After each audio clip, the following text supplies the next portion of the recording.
Palestrante, você está com a palavra, por favor. Obrigado. Obrigado. É o currículo do Marcelo, por favor. Na vida pessoal, cirurgião dentista, graduado pela Faculdade de Odontologia da Universidade de São Paulo, a USP, pós-graduado em estomatologia pelo Hospital Universitário Pitié, me perdoa, Marcelo, se eu não souber pronunciar, Pitié-Salpêtrière, da Faculdade de Medicina Pierre-Marie Curie, da Universidade de Paris, mestre pela Faculdade de Odontologia da Universidade de São Paulo, doutor pela Universidade Federal de São Paulo, atualmente chefe do Serviço de Estomatologia do Hospital Heliópolis, Secretaria Estadual de Saúde de São Paulo, além do seu consultório particular. Durante a pandemia do coronavírus, deixou as duas universidades onde lecionava. Isso é o que acrescentei, viu, Marcelo? Tá bom. Na maçonaria, ele foi iniciado em junho de 1999, na loja 9 de julho, 124, chegou a mestre maçom, grau 3 da maçonaria simbólica e grau 33, máximo dos graus filosóficos, em 2010. Em maio de 2015, desvinculou-se da loja-mãe e filiou-se à Luz do Ocidente, onde permanece até hoje como mestre instalado. Lido, venerável. Obrigado, Caetano. Por favor, nosso palestrante, Marcelo Marcucci, está com a palavra, por favor. Obrigado, Carlinhos, pela oportunidade de a gente conversar mais um pouquinho hoje aqui. Na verdade, eu preparei algumas imagens no PowerPoint e nós vamos discutir em cima disso. Não vai ser uma palestra, vamos dizer assim, formal, porque eu gostaria de abrir depois um bate-papo para a gente poder discutir um pouco sobre os vários aspectos que esse assunto que a gente vai tratar hoje podem desdobrar para nós maçons, né? E também para quem é de fora, que está assistindo, que não tem contato com a nossa ordem. Muito bem, então eu vou compartilhar a tela e acho que eu gostaria de pedir para todo mundo desligar as câmeras e os microfones para a gente poder melhorar a conexão. Se vocês tiverem uma dificuldade de me ver ou de me ouvir, por favor, o nosso mestre de cerimônias, Caetano, aí, por favor, vai dando um toque, vai me sinalizando alguma dificuldade técnica. Só um minutinho, vamos compartilhar aqui.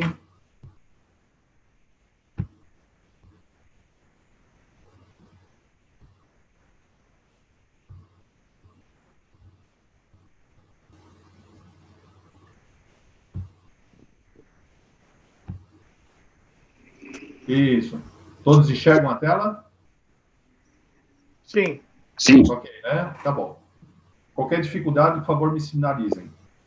Bem, hoje vamos comentar um pouco sobre um tema que é bastante importante para nós, que somos maçons, e para a ordem toda. É um momento bastante representativo e bastante significativo para a maçonaria de forma geral. Então, vamos procurar, como a palestra é aberta, eu procurei tirar mais uma linha histórica da questão dos eventos astronômicos, chamados solstícios, e toda a simbologia que isso traz, desde a cultura pré-cristã, também chamada cultura pagã, né, onde o Sol tinha um papel muito importante na vida do dia a dia das pessoas, né, como aspecto simbólico e aspecto realmente de efetividade mundana, né, porque o Sol regia, né, vários aspectos das vidas das pessoas no período pré-cristão. E depois, como todo esse contexto foi incorporado pelo cristianismo e como tudo isso acabou se amalgamando e formando uma espécie de um sincretismo que levou a maçonaria a absorver e transmitir essas informações, transmitir esse simbolismo pelos seus rituais. Então, a linha da minha apresentação vai ser essa perspectiva histórica e essa mistura de culturas que desagou, né, na representatividade da nossa ordem. Né? Então, como já foi falado pela apresentação, eu sou da loja Luz Ocidente 815, e a nossa loja, ela professa e executa o chamado rito de York, o rito inglês antigo, ou rito de York americano. Muito bem. Antes da gente começar a falar dos aspectos simbólicos propriamente ditos, vale a pena a gente fazer uma breve recordação sobre o aspecto astronômico de um evento astronômico chamado solstício. Então, a Terra, ela translada em torno do Sol, e lembrar que a Terra, ela tem um movimento de rotação, translação, e ela tem um movimento também chamado de precessão. E, além disso, a Terra, astronomicamente, ela é inclinada no seu longo eixo a 23 graus e meio. Essa inclinação é que é a grande responsável por formar as 4 estações do ano, porque baseado nisso e conforme a Terra circunda o Sol, veja bem que ela circunda não no formato circular, mas no formato elíptico. Então, o que acontece? A Terra, conforme a sua posição durante os 365 dias do ano, né, que é os 365 dias que ela faz a volta completa, isso permite que o Sol incida sobre a Terra em momentos diferentes e vamos dizer assim, em intensidades diferentes. Sendo que nesse período de 365 dias, nós temos 4 momentos importantes, que são momentos cardeais que determinam 2 situações específicas. O momento de solstício, onde a Terra está mais afastada do Sol, como a gente pode ver na figura, e os momentos de equinócio, onde a Terra está mais próxima do disco solar. Quando nós temos o solstício de verão, aqui cabe 2 explicações. Tudo que eu vou falar agora, do aspecto simbólico do solstício para a maçonaria, se refere aos fenômenos astronômicos que acontecem no hemisfério norte. E toda a simbologia vem do hemisfério norte. Então, nós temos que entender que tudo que eu falo para o hemisfério norte, ele é inverso para nós aqui no hemisfério sul. Então, quando a gente fala solstício de verão no hemisfério norte, nós estamos falando o solstício de inverno para o hemisfério sul e vice-versa. Quando a gente fala solstício de verão no hemisfério sul, nós estamos falando de solstício de inverno no hemisfério norte. Então, no hemisfério norte, a estação de inverno, está no meio do ano. Tá? Então, começa aproximadamente na data de... ao contrário. O solstício de verão no hemisfério norte começa no meio do ano, aproximadamente dia 21, 22 de junho, onde se inicia o verão. Tá? O verão, no hemisfério norte, ele incide, né? A luz incide com maior frequência no Trópico de Capricórnio. Então, nós temos que entender que nós temos a linha equatorial, tá? E depois nós temos uma latitude maior, né, no hemisfério norte, o Trópico de Capricórnio. E no hemisfério sul, nós temos o Trópico de Câncer. Quando nós temos no hemisfério norte a maior incidência, quando os raios incidem perpendicularmente no Trópico de Capricórnio, nós temos o chamado solstício de verão. E o que significa isso? É o dia mais longo do ano no hemisfério norte. E no hemisfério, quando nós temos a maior incidência do Sol no Trópico de Câncer, nós temos o quê? A noite mais longa no hemisfério norte. Então, nós temos a noite mais longa. Isso é muito importante, porque isso vai determinar, isso foi simbolicamente determinado por uma série de culturas pré-cristãs, também chamadas pagãs, né? Que tinham o Sol como seu maior representante de fonte de vida e como seu maior representante em vários aspectos da vida, né? Porque o Sol, determinava o início e o final das colheitas, o Sol determinava a alternação de dias e de noites, o Sol determinava hábitos de vida, né? O Sol era a fonte de vida total para as pessoas, né? Então, o Sol tinha um aspecto extremamente importante do ponto de vista de centralização de todo o aspecto material da vida e, por tabela e por correspondência, todo o aspecto espiritual daquelas comunidades. Tá?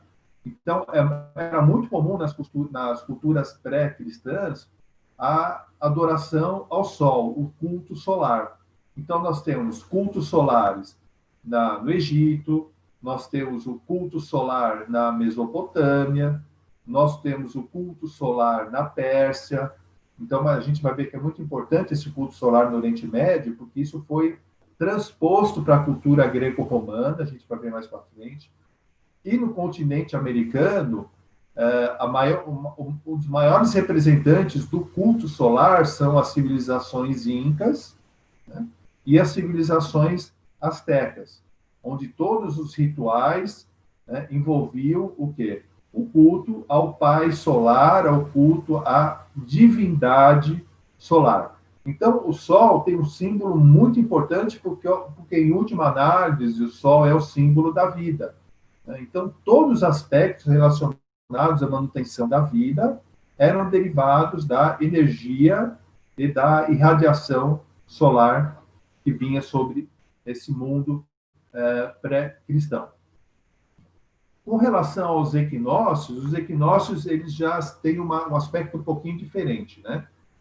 O equinócio é quando o Sol incide perpendicularmente sobre a linha do Equador. Então, nesse momento, na linha do Equador, nos dias de equinócio, que acontece na transição do verão para a primavera, na transição do outono para a primavera e do verão para o outono, é que são os equinócios de primavera e os equinócios de outono, onde dias e noites têm a mesma duração. Enquanto no solstício nós temos, no solstício de inverno, nós temos a noite mais longa do ano, né, com menor luminosidade do ano, isso tanto no hemisfério norte quanto no hemisfério sul. No solstício de verão é ao contrário, nós temos o dia com maior iluminação solar, né, em relação à escuridão. Então, é muito comum no hemisfério norte, ainda hoje, nós temos festivais lá no final de junho, 21, 22, chamado Festival das Noites Brancas, né? Porque é o período onde a gente tem mais iluminação. E quanto mais australmente e mais setentrialmente se caminha, do ponto de vista de latitude, é maior ainda essa iluminação, a ponto que, eventualmente, em regiões de alta setentrionalidade, por exemplo, lá no norte da Suécia, no norte da Noruega, você tem praticamente 2, 3 horas de escurecimento apenas, né, pela presença marcante do Sol nesses períodos. Né? Então, isso é um fato que ocorre, basicamente, vocês conseguem ver aqui na imagem, nós temos o longo eixo da Terra, né, ele inclinado a 23 graus. Então, esse longo eixo é que permite que haja o quê? Essas 4 estações do ano e que permite que hajam essa variabilidade de luminosidade e de escuridão. Muito bem. Então, como eu já comentei, toda aquela cultura pré-cristã e, basicamente, a cultura greco-romana, ela identificava essa variação de sol e noite, essa variação de luminosidade e trevas, crepúsculo e aurora, futuro e passado. Então, vocês vejam que sempre existe uma dualidade pertencente em todo esse contexto, né? Então, essa dualidade era representada basicamente por um deus chamado Janus. Então, esse Deus era representado na iconografia greco-romana como um Deus de duas faces. Então, e uma das faces olhando para frente e uma das faces olhando para trás. A face olhando para frente é a face da abertura, é a face do início do novo ciclo. Por isso que ele carrega o quê? Uma chave na mão. Então, ele representa a entrada de um novo momento, de um novo processo. Que momento é esse? Que transição é essa que ele fazia? De um novo momento de vida que surgia para os povos antigos e os povos greco-romanos. Então, isso significava o quê? Um momento de festa, um momento de confraternização, um momento propício para as plantações, é um momento propício para as colheitas. Então, é aquela fase que as pessoas arregaçavam as mangas e iam trabalhar na terra, iam trabalhar no sustento, iam acumular provisões para quê? Para, no momento da treva, no momento do inverno, né, onde a gente tinha, basicamente, não tinha uma diminuição abrupta de cultivo, né, que era a grande base de sustentação dessas civilizações, né? Basicamente, todo o comércio era feito à base de insumos e produtos agrícolas, né, que eram trocados e vendidos entre os povos.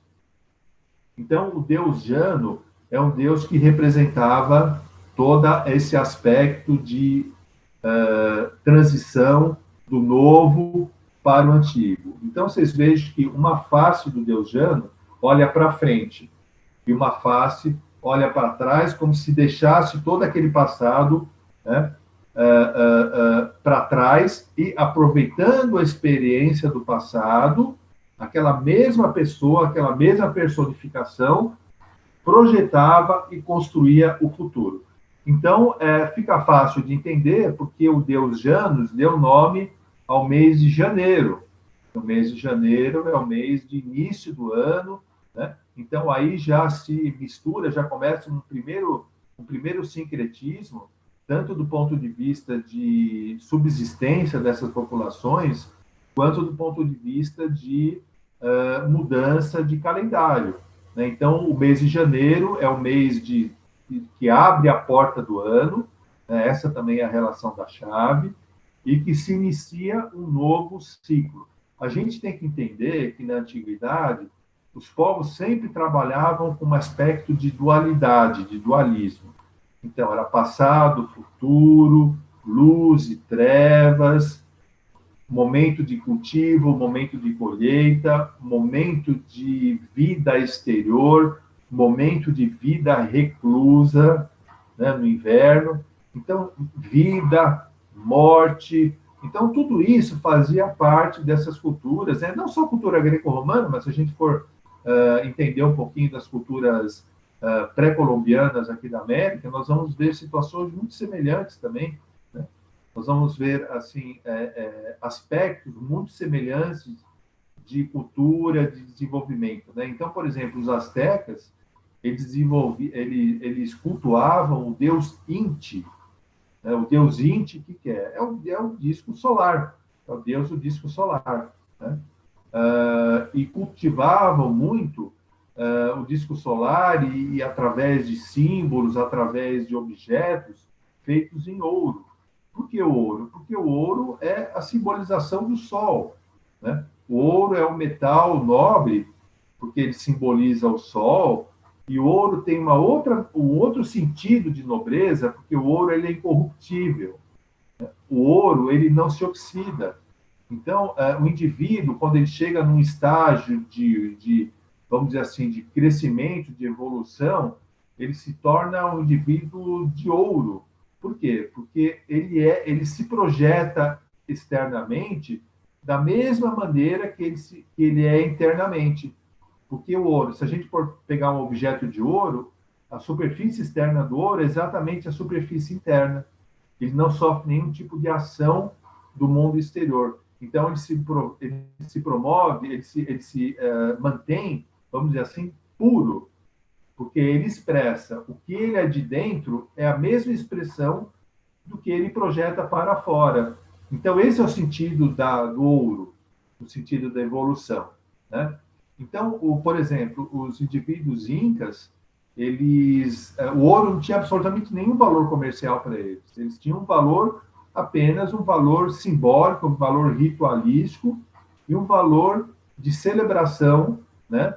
Porque eles consideravam que a evolução do homem era o quê? Era simplesmente se transformar numa pessoa pura. Da mesma maneira que o ouro não se corrompe externamente, se mantém internamente puro, o homem deve ser incorruptível do ponto de vista externo também. Então, ele tem que se comportar como o ouro, né? Se manter sempre estável por toda a sua vida. Bom, voltando na cultura greco-romana, então, o deus Janus é o deus que dá o início ao mês de janeiro, representa entradas e saída e representa todo esse fenômeno de transição que a gente vê na cultura greco-romana e na cultura antiga. Muito bem. Ainda falando nas culturas greco-romanas, nas culturas antigas, nós temos uma série de festivais que são dedicados à natureza, né? Por exemplo, só para abrir um parênteses aqui, não é bem objeto da nossa fala, mas nós temos, por exemplo, a Páscoa, né? A Páscoa, em inglês, é chamado Easter. Então, a Páscoa é o momento de celebração da vida, porque é o início do hemisfério norte da primavera.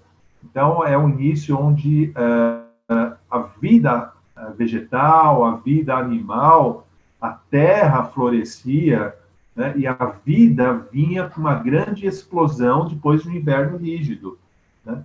Então, por isso que na Páscoa, a deusa Íster, ou a deusa Óstera, né, lá dos escandinavos, ela era sempre representada por uma mulher jovial, né, que tinha aos seus pés uma lebre. Aí se explica a história do coelho, né, da Páscoa, e carregando sempre uma cesta de ovos. Também o que explica a Páscoa. A Páscoa cristã acabou sendo, vamos dizer assim, incorporando todos esses aspectos da festa de Ostara, ou Easter, né? Mostrando o quê? Mostrando a lebre como vamos dizer assim, a lebre ela tem um ciclo muito rápido de reprodução, né? E mostrando que a vida se reproduzia muito rápido naquela época. E a questão dos ovos de Páscoa também mostrando que o ovo em si, na verdade, é uma representação da formação do universo nos seus primórdios, né? O ovo primordial. Se a gente for pegar na mitologia azteca, nós temos uma divindade chamada a serpente emplumada, ou chamada Quetzalcoatl, né? Essa divindade emplumada colocava o ovo da vida e toda a vida surgia a partir daquela formação ovoide, né? Então, a gente vai ver que todos esses aspectos, todos se reproduzem em diversas culturas, em diversos momentos, né, da antiguidade, obviamente, cada um com as suas características locais, cada um com as suas especificações locais, né? Mas todas trazem a mesma mensagem, que é aquela mensagem de renascimento, mensagem de nova vida, mensagem de esperança, né? Mensagem de evolução da Terra e do meio ambiente também. Muito bem, voltando na cultura greco-romana, então, na época do solstício de inverno, que era mais ou menos no mês de dezembro, né, que começava a surgir a questão do inverno. Então, a gente pode considerar 21, 22 de dezembro a data do solstício de inverno. O que é o solstício de inverno? O solstício de inverno é quando é a noite mais longa do ano no hemisfério sul. Tá? Então, 21, 22 de dezembro é a noite mais longa do ano. No dia seguinte do solstício de inverno, o Sol ressurgia com força. Então, o Sol começava a diminuir essa diferença da noite mais longa por ano. Então, paulatinamente, o Sol começava a brilhar nos dias subsequentes com maior força e com maior propriedade, né? Então, várias festas pagãs aconteciam lá no mundo greco-romano. A principal festa envolvida nesse assunto que a gente está conversando hoje é a festa chamada Saturnália. Essa festa Saturnália acontecia mais ou menos entre 17 e 18 de dezembro até 25 de dezembro. Veja que a data de 25 de dezembro é uma data muito cara, é uma data muito representativa para nós, né, que somos da cultura judaico-cristã, porque representa o quê? O nascimento de Jesus, o Cristo, né? Então, nós vamos entender como que isso foi incorporado, né? Tudo veio a partir do solstício, tá? Então, a Saturnália era uma festa onde todos os cidadãos participavam. Os nobres, os servos, os escravos, né? Então, eles comemoravam o quê? O fim do ano velho. Qual é o fim do ano velho? O fim do ano, basicamente, o fim do ano agrícola, do fim do ano comercial, porque a partir daí vinha o inverno rigoroso, então entrava no momento de reclusão. Então, eles comemoravam também o final do ano agrário. Eles comemoravam basicamente o quê? A abundância das colheitas. E a Saturnália, como o próprio nome diz, é uma festa dedicada ao deus Saturno, né, que é o deus considerado avô do universo, né, pai de Júpiter, também chamado deus Cronos, né, na cultura grega é denominado Cronos, e na cultura romana é denominada Saturno, né, são as mesmas entidades.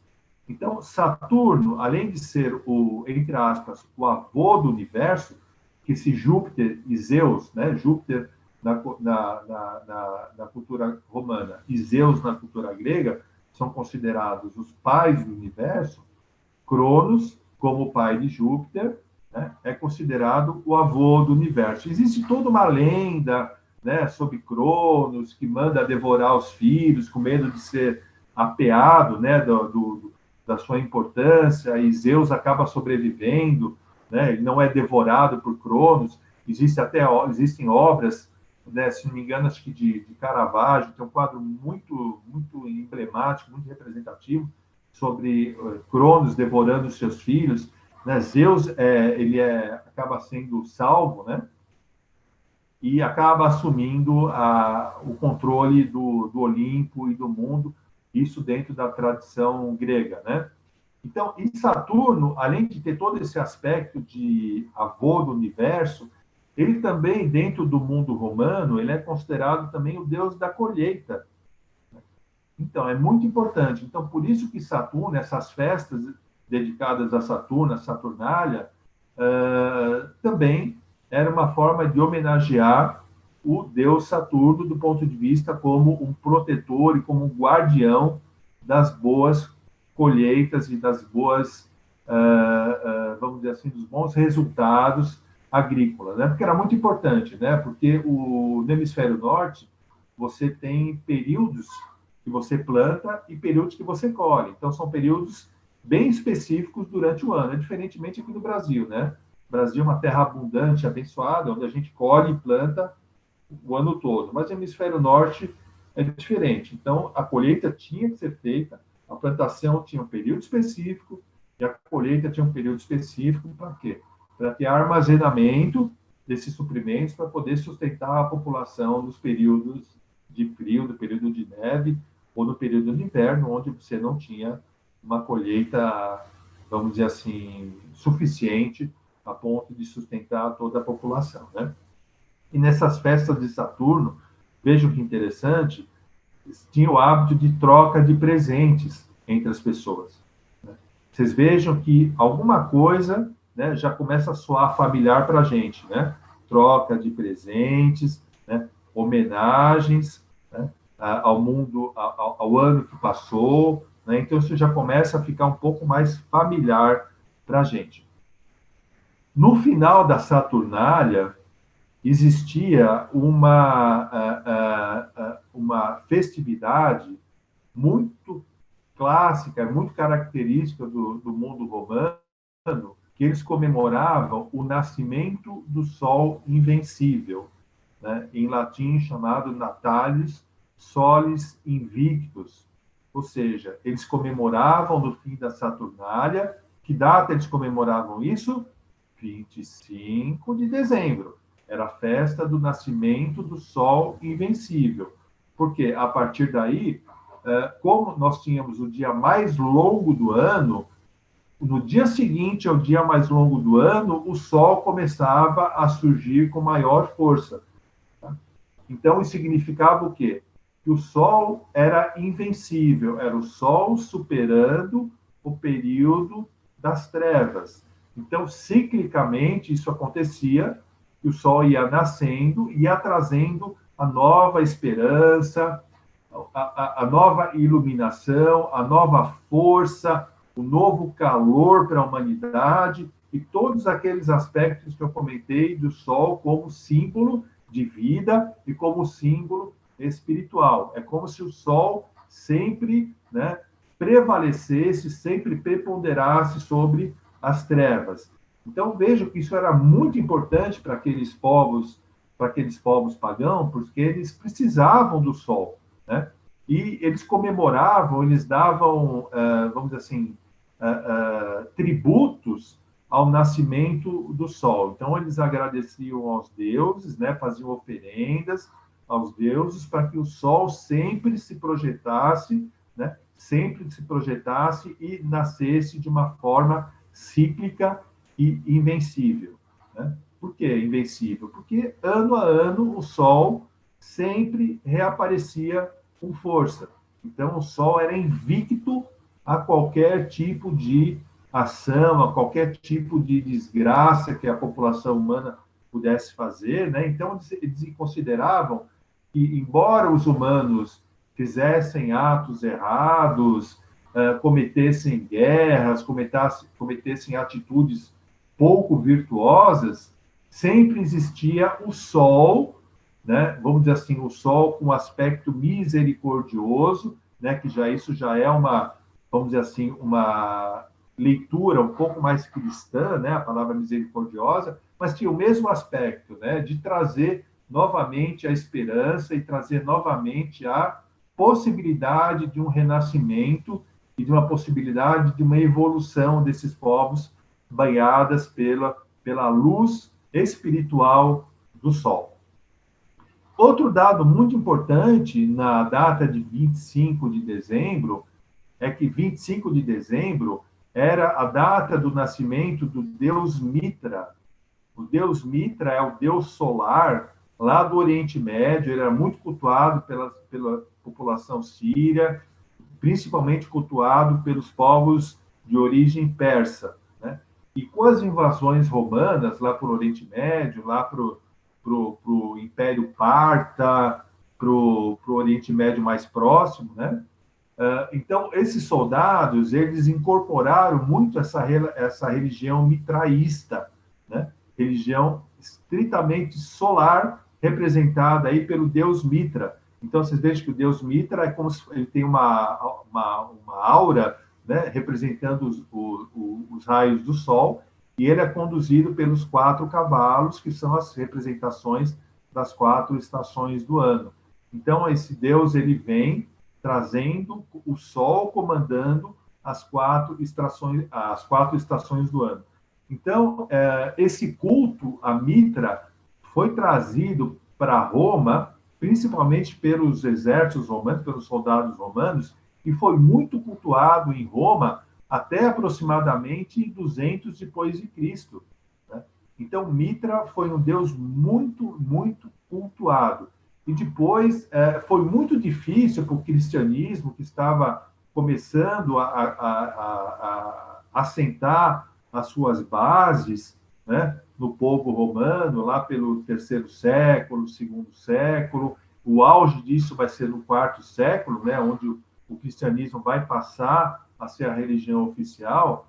Então, para você, vamos dizer assim, desarraigar toda essa cultura, né, de adoração a divindade solar, que era muito presente nos povos greco-romanos, né? E nos povos que foram incorporados, né? Os bárbaros que foram incorporados e que foram absorvidos pelo Império Romano, que também tinham seus cultos solares, seus cultos da natureza. Então, o cristianismo sofreu muita dificuldade para se colocar e para se apresentar para esses povos pagãos como uma nova mensagem, como uma nova maneira de se ver o aspecto religioso. E como o Mitra era comemorado no dia 25 de dezembro, isso também traz, né, para a gente uma perspectiva de incorporação do cristianismo com a comemoração do nascimento de Jesus Cristo em 25 de dezembro. A gente não sabe até hoje, né, a data exata que Jesus nasceu. Uns falam em 6 de janeiro, outros falam em fevereiro, outros falam em junho, justamente no período do solstício de verão do hemisfério norte, né? Mas o que se sabe, historicamente falando hoje, é que se convencionou, através dos concílios, né, que foi determinado que a data do nascimento de Jesus seria a data de 25 de dezembro, que a gente comemora até hoje, justamente para quê? Para absorver, né, até de uma forma, vamos dizer assim, antropofágica, todos esses cultos pagãos que ocorriam no inverno, no solstício de inverno.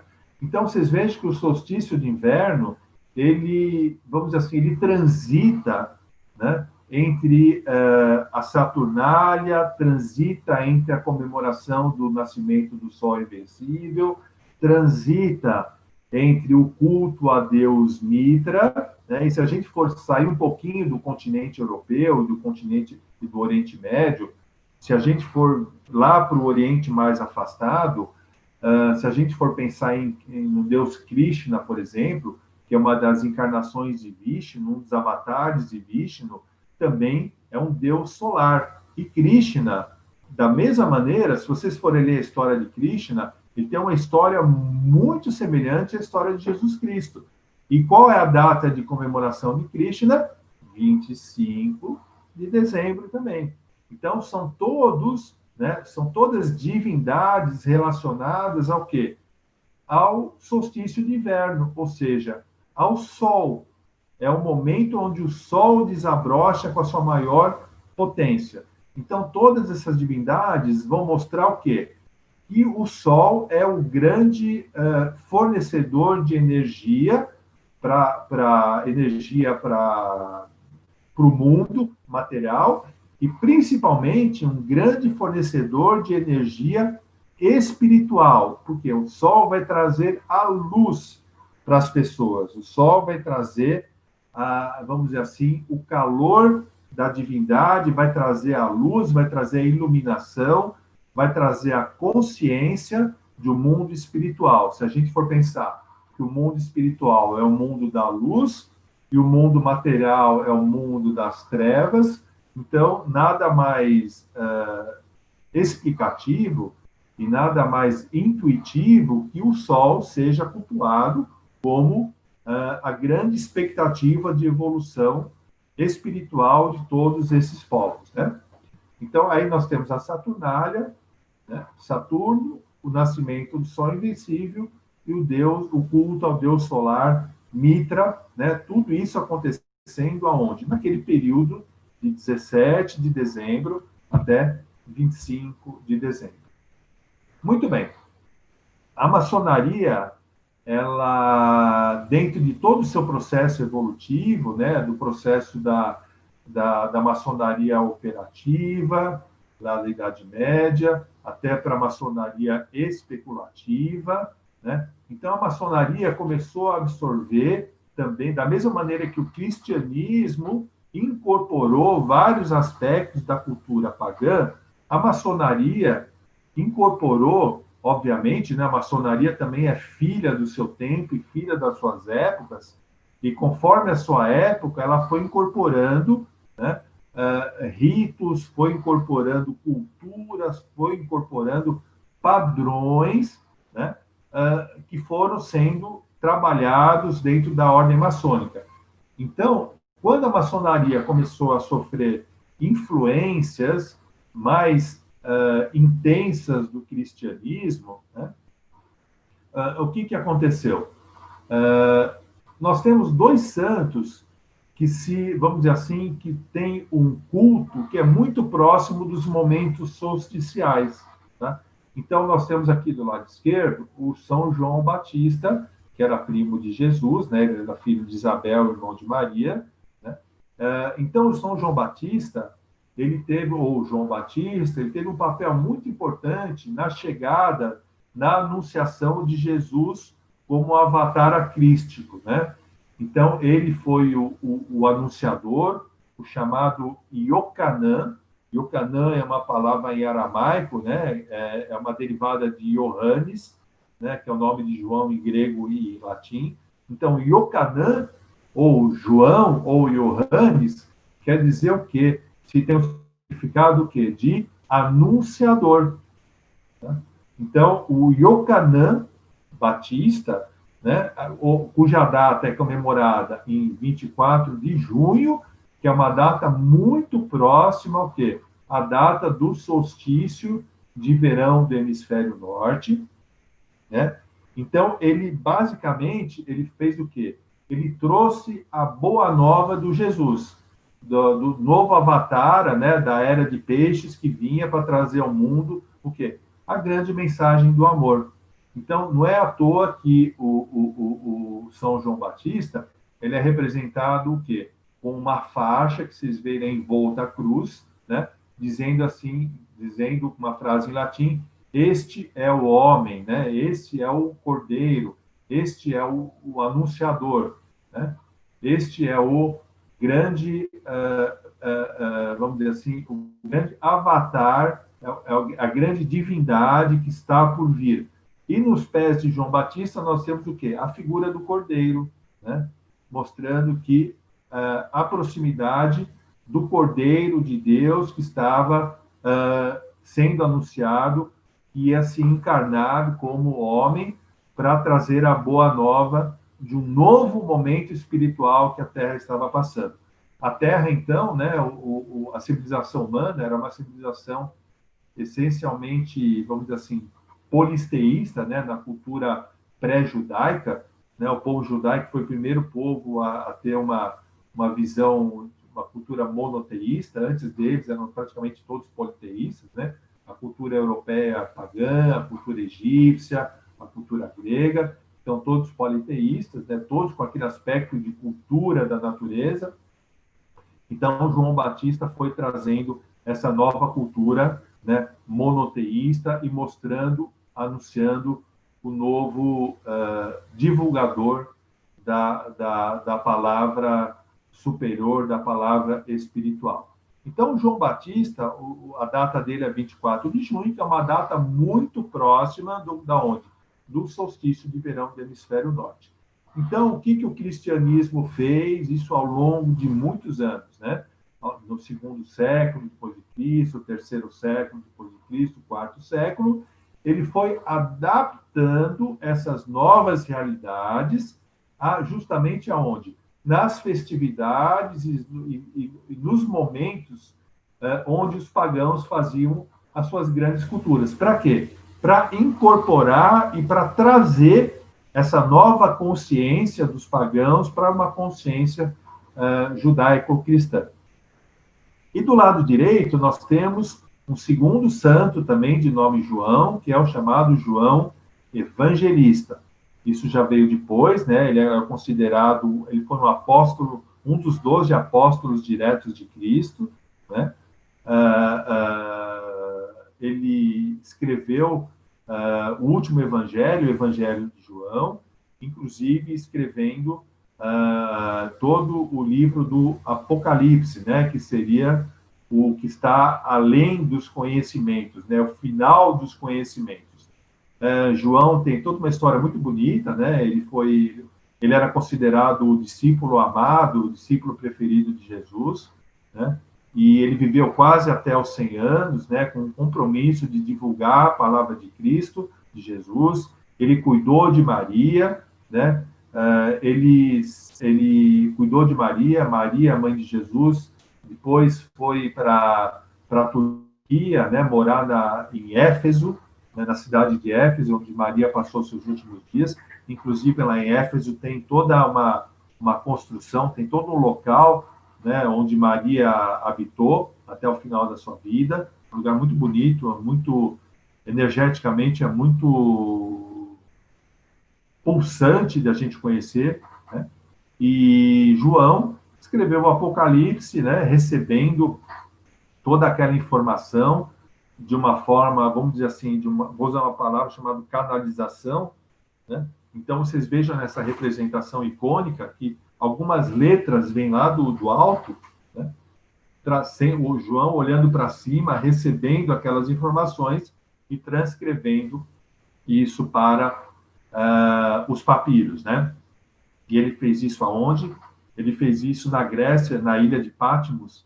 Inclusive, lá tem uma gruta, quem tiver a oportunidade de visitar, então, onde João recebeu a revelação do Apocalipse, na ilha de Patmos. É um lugar aberto à visitação, é muito interessante e vale a pena fazer uma visita também, porque é uma região, é um local que tem uma energia, assim, muito intensa, né? Na hora que você entra naquela gruta, né, você vê aquele lugar que João estava lá, né, recebendo aquela revelação e colocando no papel, e realmente dá uma emoção bastante forte, né? Em algumas iconografias, o João ele é representado também com uma águia ao seu lado, aos seus pés. Por quê? Porque a águia sobrevoa, ela vê de longe. Então, o João ele é considerado como um escritor, como um profeta que enxergava as coisas de uma maneira superior. Da mesma maneira que uma águia enxerga, né, no seu voo, enxerga a terra de uma maneira diferenciada. Então, esses santos foram incorporados, né, no cristianismo. Então, o João Batista, né, aquele que batiza pela água, e o João Evangelista, aquele que traz o conhecimento. A data de João Evangelista se comemora quando? 27 de dezembro, né? Muito próximo ao solstício de inverno. Então, a igreja cristã, e particularmente a igreja católica inicial, a primordial, né, que estava começando a se organizar como instituição, como a gente conhece hoje, né, através de bispos, através dos papas. Então, eles encontraram uma maneira de poder converter, de poder trazer para o seu seio, né, todo aquele povo que cultuava a divindade solar, fazendo aproximações entre os seus luminares, né, entre os seus representantes maiores, nas datas próximas. Então, nós temos João Batista no solstício de verão, nós temos João Evangelista no solstício de inverno, né? E nós temos todo aquele aspecto também do nascimento de Cristo, 25 de dezembro, né? Que isso é uma convenção que foi feita, né, através do Concílio de Nicéia, de 325, né, que se determinou a data do nascimento de Cristo, se convencionou a data do nascimento de Cristo como 25 de dezembro. Né? Que mais que a gente pode falar desses santos padroeiros? Então, esses santos padroeiros, na maçonaria, eles foram incorporados, né, quando a maçonaria, rapidamente falando, ela tem toda uma origem de um simbolismo, de uma mitologia judaico-cristã. A maçonaria é uma escola de iniciação, né, que tem toda a sua lenda, a sua historicidade baseada na construção do Templo de Jerusalém, né, basicamente no Templo de Salomão de Israel. Né. A gente não vai entrar em detalhes aqui da lenda, né, porque isso é um assunto discutido internamente, mas toda a lenda e a construção do saber maçônico, do conhecimento esotérico maçônico, vem de todo toda essa construção, né, judaico-cristã. E todo o esoterismo da maçonaria como uma entidade iniciática de culto solar. Então, a maçonaria é uma entidade solar, tá? Isso é uma incorporação dos cultos pré-cristãos, né, como culto solar, né? Então, a gente vai ver mais para frente. Trouxe todo esse conhecimento e incorporou. Então, a maçonaria, na verdade, ela é uma escola de iniciação solar que tem um certo sincretismo entre os conhecimentos pré-cristãos, também chamados pagãos. Eu não gosto muito dessa palavra paganismo, que parece uma coisa, vamos dizer assim, muito pouco altruísta, muito pouco evoluída do ponto de vista espiritual, né? Mas isso é um detalhe que a gente pode conversar isso em outra ocasião. E a maçonaria, absorvendo esses aspectos pré-cristãos, pagãos, né? E, inclusive, dos nossos rituais, nós temos muitas referências a isso, né? E absorvendo também aspectos relacionados ao cristianismo, que também é bastante forte nos rituais maçônicos, principalmente em alguns tipos de rituais. Na maçonaria, nós temos diversos ritos, né, que são professados. Uns têm uma grande influência cristã, outros têm uma menor influência cristã, mas todos eles têm uma base, né, judaico-cristã, que é a base da lenda da construção da ordem maçônica. E João Batista e João Evangelista, né, como eles correspondem aos momentos dos solstícios, eles são incorporados como os santos padroeiros da maçonaria. Por quê? Porque é muito importante para o maçom o aspecto de iluminação e de melhoria como pessoa. Então, se a gente for pensar o maçom como um desejoso de ver a luz, né? Então, por que um profano adentra numa ordem solar como a maçonaria? Porque ele quer o quê? Ele deseja receber a luz do conhecimento. E qual é o maior representante da luz do conhecimento? É o disco solar, né? Os egípcios chamavam de Atom, né? Todo o conhecimento, o conhecimento superior, o conhecimento espiritual, vinha onde? Do culto solar. Então, a maçonaria incorpora isso, né? Então, a maçonaria também, além dos cultos pré-cristãos europeus, a maçonaria absorveu também elementos, né, da religião egípcia, do culto egípcio, né? Principalmente nos aspectos de iniciação, nos aspectos do culto, vamos dizer assim, da reverência ao culto solar, né? E, além disso, né, o maçom, como desejoso de ver a luz, né? Então, em algum momento, né, dos rituais de apresentação, de incorporação de um profano na ordem, né, ele recebe essa informação, né, ele é inquirido sobre o que ele deseja, né? E, em algum momento, ele fala que ele deseja receber a luz. Inclusive, tem um momento específico, né, dos nossos rituais de iniciação, de admissão, que ele recebe, literalmente, a luz, né? A luz é representada pelo Sol como grande fonte de energia física e como, principalmente para nós, simbolicamente, como a grande fonte de energia de iluminação espiritual. Além disso, o maçom, ele tem como um papel na sociedade, né? O maçom, basicamente, ele é o quê? Ele é um construtor social. Então, ele vai ter como missão, né, dar uma ordem, né, naquele mundo caótico. Ele vai tentar organizar aquele mundo, balizar aquele mundo, melhorar aquele mundo, desgastar os defeitos, né? Ele vai criar, né, construir virtudes, ele vai destruir os vícios, né? E como se faz isso? Né? Dando como uma das suas missões é de dar ordem ao caos. Em outras palavras, ele vai jogar luz às trevas. E quem é que dá luz às trevas? O sol. Quem que rompe a escuridão?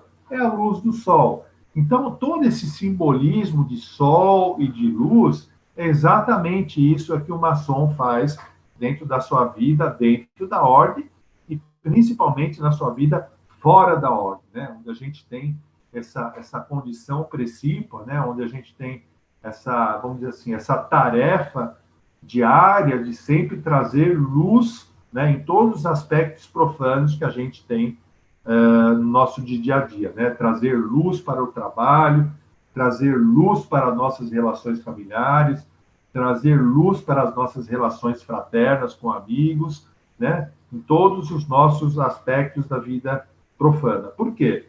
Porque nós recebemos pelo grande arquiteto do universo, né, que é o nome que os maçons dão para a grande fonte espiritual, né, de conhecimento, o grande provedor do mundo, o grande construtor do mundo, o grande geômetra, o grande iluminador, o grande projetor do mundo, que é o grande arquiteto do universo. A gente utiliza esse nome porque foi ele que projetou todos esses planos que existem no universo, desde os planos mais sutis, né, até o plano material, físico, que a gente vive hoje em dia, né? Jesus, dentro das suas falas simbólicas, né, as suas falas alegóricas, ele falava, né, que existem muitas moradas na casa do Pai. Quem é o Pai? Simbolicamente falando, é o Sol, né? É a grande energia, o grande espírito, né, que se confunde com o Sol. E a partir daí ele vai criando todas as suas moradas, né? Morada física, moradas astrais, moradas espirituais, nos seus diversos níveis de frequência, nos seus diversos níveis energéticos.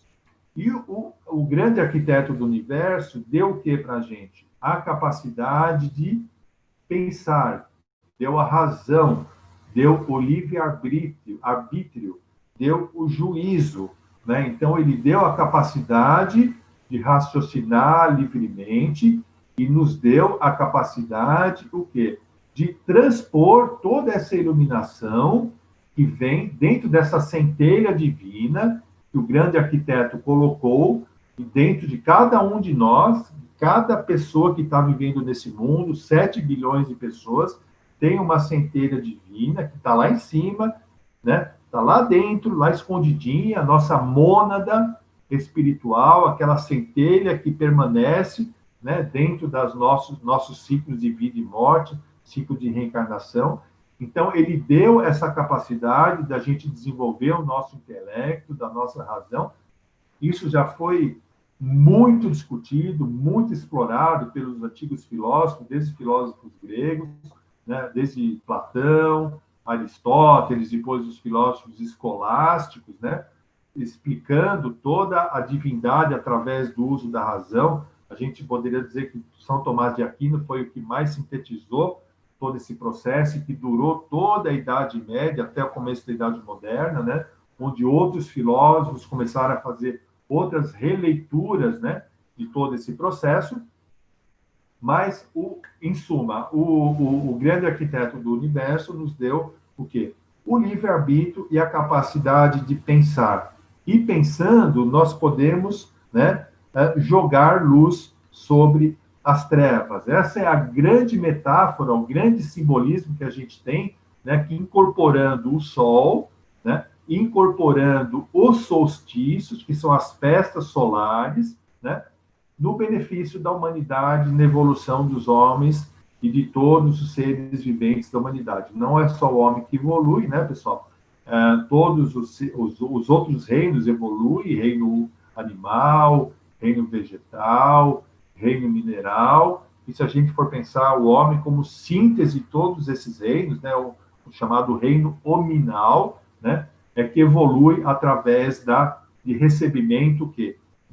Dessa razão, desse livre-arbítrio e desse intelecto, né? Então, nós, como maçons, metaforicamente, nós temos a capacidade de pensar e capacidade de transformar esse conhecimento em luz, jogando sobre as trevas que ainda, vamos dizer assim, estão aí, né, pelo mundo afora. Né? A gente vê, é só abrir os jornais, que a gente vê que a gente tem muita coisa ainda obscurantistas, muitas sombras aí para ser iluminadas. A luz tem um efeito que ela aquece os corações e as mentes, e a luz tem um efeito purificador. Tá? Então, quando a gente joga a luz, a gente purifica, a gente elimina as sombras, né?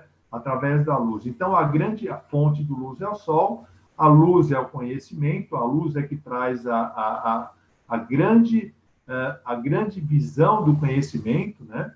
Então, isso é muito simbólico, né? Em várias culturas a gente tem o acendimento das luzes, né?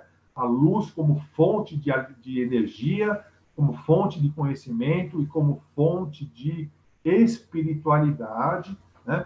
Que nós temos em todas as culturas. Então, esse é o último slide, para depois a gente conversar um pouquinho, né? Então, nós temos dentro lá do mundo pré-cristão, né? O Sol como um grande coordenador e grande ordenador do mundo visível, né? E do mundo invisível. Aí nós temos o templo de, por exemplo, para quem já foi para Cusco, já conhece aquele templo de Coricancha, que fica em Cusco, né? Um templo dedicado ao Sol. Nós temos na Inglaterra Stonehenge, nós temos na Índia, por exemplo, nós temos os templos dedicados a Vishnu, que basicamente é o deus solar, né? Nós temos por aí espalhados pelo mundo todo as pirâmides egípcias, né? Que são... Nicole, vem cá. Nós temos templos dedicados as pirâmides egípcias, são templos, né? Vamos dizer assim, são laboratórios, são centros ritualísticos dedicados ao culto solar, principalmente ao culto de Atom, né? Os faraós egípcios eram basicamente faraós de culto solar, e a maçonaria como uma entidade iniciática de culto solar. Isso é muito importante porque ela absorveu todos esses elementos aí que a gente já comentou até agora, né? Então, no mundo antigo, o Sol era ordenador do mundo visível e invisível, e no cristianismo, né? A partir do cristianismo começou a se desenvolver já um aspecto mais racional, a ciência começou a evoluir, os filósofos começaram a entender um pouco mais o funcionamento do mundo natural, né? Absorvidos principalmente pelo conhecimento aristotélico, né? O conhecimento aristotélico foi trazido, foi incorporado, né? Foi absorvido pelo mundo cristão na Idade Média. Então, começou a se fazer todo um processo de fusão entre a razão, né? E a fé. Então, a razão começou a se explicar, foi utilizada para justificar, e a razão foi utilizada para, vamos dizer assim, fazer uma explicação raciocinada da fé, né? Então, o Sol como fonte e a fé como fonte de conhecimento. Então, o solstício de verão, porta de saída do Sol, porque no solstício de verão você tinha o dia com a maior intensidade, o dia mais longo do ano, onde o Sol mais aparecia, né? Então, era a porta de saída do Sol, porque a partir daí, né, o Sol já começava a diminuir a sua intensidade, e no solstício de inverno é chamada a porta de entrada do Sol, porque passando o solstício de inverno, passando a noite mais longa, o Sol começava a nascer de uma maneira mais frequente, passar a ter mais horas do dia dentro da sua presença, então a luz do Sol era mais presente, né? Então, se a gente puder fazer um pequeno resuminho, nós temos que a maçonaria ela é um sincretismo entre o paganismo, né, elementos pagãos pré-cristãos, né, não só do mundo europeu, mas do mundo egípcio, do mundo do Oriente Médio também, e incorporado depois no Império, mais na metade do final do Império Romano, com os elementos cristãos, né? Então, tudo isso foi se convertendo, tudo isso foi sendo trabalhado, foi sendo reformulado através de novas interpretações e reinterpretações, de acordo com os ritos, né, que a gente tem, mas basicamente nós temos esse aspecto que eu queria comentar com vocês, né, sobre o aspecto do solstício. Então, não é por esse motivo, por outro motivo, que o evento solstício é um evento muito importante na maçonaria. Então, nós comemoramos, como os maçons, o solstício de inverno e o solstício de verão. E, geralmente, nós comemoramos como? Através de um ágape, através de uma festa, né? Através de um momento onde nós cultivamos, né? Nós comemoramos e cultivamos a abundância alimentar, né? Ao alimento, tanto o alimento físico quanto o alimento espiritual. E o ágape, na verdade, é uma festa cristã, né? O termo ágape é de uma festa cristã, onde eles bebiam e se alimentavam fisicamente, mas absorvendo o conhecimento espiritual, o conhecimento religioso. Então, a maçonaria, ela comemora a abundância material, comemora a abundância espiritual, vindo pelos alimentos, né? E comemora a abundância dos conhecimentos adquiridos através da incorporação das festas solsticiais antigas. Né? Então, não é por outro motivo que nós comemoramos, né, os solstícios por esse sincretismo, comemorando os nossos santos padroeiros, que são o santo São João Batista, né, aquele que anuncia a boa nova, anunciou, né, o grande avatar, né, a grande ser espiritual da Era de Peixes, que veio trazer o quê? A mensagem do amor fraterno, amor ao próximo. Né? E não é por outro motivo que um dos lemas da maçonaria é a fraternidade, tá? Através do amor ao próximo. Né?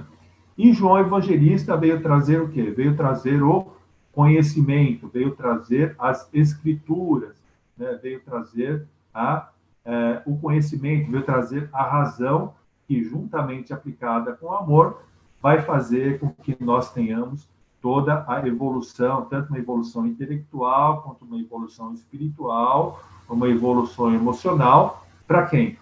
Para nós, para os irmãos maçons, e os maçons como iluminadores, como, vamos dizer assim, pessoas, né, que têm, vamos dizer assim, uma obrigação social, uma obrigação moral de trazer luz para a sua sociedade, para o seu entorno. Né? Então, os maçons são considerados construtores sociais e, através dessa luz, desse exemplo, dessa moral, desses bons costumes, é que eles vão trazer essa iluminação e vão trazer essa construção social em benefício do quê? Em benefício último da evolução da raça humana como raças emanadas lá do grande arquiteto do universo. Do grande arquiteto do universo nós viemos, e do grande arquiteto do universo, ao seio do grande arquiteto do universo, nós retornaremos algum dia. Né? Então, nossa missão é acelerar esse processo e trazer luz, né, sobre todos os irmãos que estão na face da Terra. Não só os irmãos maçons, mas toda a nossa humanidade fraterna, que é filha de um Deus único. Né? Somos todos filhos do mesmo Pai. Né? Somos todos irmãos espirituais. Muito bem, pessoal. É isso que eu queria comentar com vocês. Obviamente, eu vou agora desfazer a tela aqui para a gente voltar a se ver. Vamos ver aqui, vamos fechar a tela. Vamos voltar aqui para a gente conversar um pouco. Muito bem.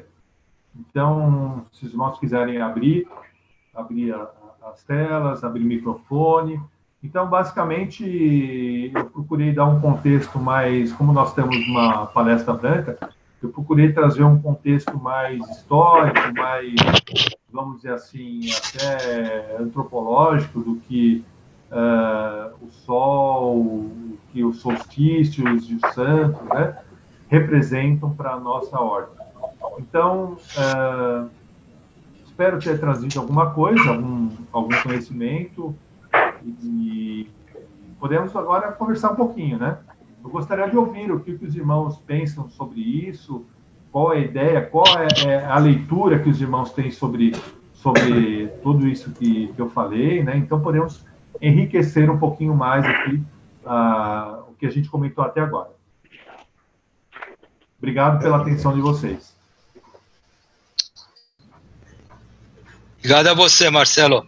Gostaria de colocar a palavra, caso algum dos participantes queiram fazer uma pergunta para o Marcelo, por favor. Eu, mais do que fazer uma pergunta, Renato.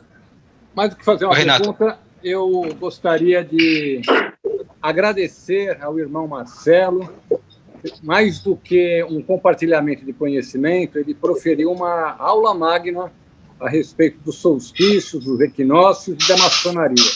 E começou com a costumeira didática, definindo o solstício, o equinócio, para as pessoas que não têm uma familiaridade com o termo, e, mais do que isso, trouxe para nós todo um conhecimento, compartilhou conosco todo um conhecimento, aurido muitas vezes por estudo, um estudo dedicado. Então, eu agradeço a proferição dessa aula magna a respeito dos solstícios, equinócios e a maçonaria, e me congratulo com o irmão Marcelo, o parabenizo e agradeço pelo compartilhamento da erudição, da cultura e do conhecimento aurido, certamente com muito estudo. É uma inspiração. Eu percebo até que a aula magna foi gravada e eu até solicito que depois nós consigamos acesso a essa aula que o Marcelo proferiu, para que também possamos empreender alguns estudos e consigamos um pouquinho mais de detalhes acerca de tudo que ele colocou com grande brilhantismo e com grande sabedoria. Então, mais do que uma pergunta, eu gostaria de me congratular e agradecer por esse compartilhamento de erudição, de cultura e de conhecimento do irmão Marcelo. Dito, venerável. Obrigado. Obrigado, Renatinho. Obrigado pela atenção. Alguém mais, por favor?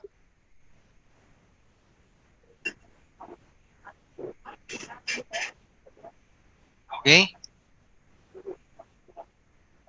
Depois das palavras do Renato, aí fica difícil falar alguma coisa depois, né? Só realmente agradecer ao irmão Marcelo, porque com essa profundidade do assunto só traz ainda mais interesse e mais vontade de nos aprofundar na maçonaria. Eu que sou aprendiz, eu acho que isso aí é que traz a vontade de estudar e conhecer um pouco mais. Parabéns, primeiramente, ao Marcelo, e depois, Renato, não tenho o que dizer. Obrigado. Obrigado, Fabiano.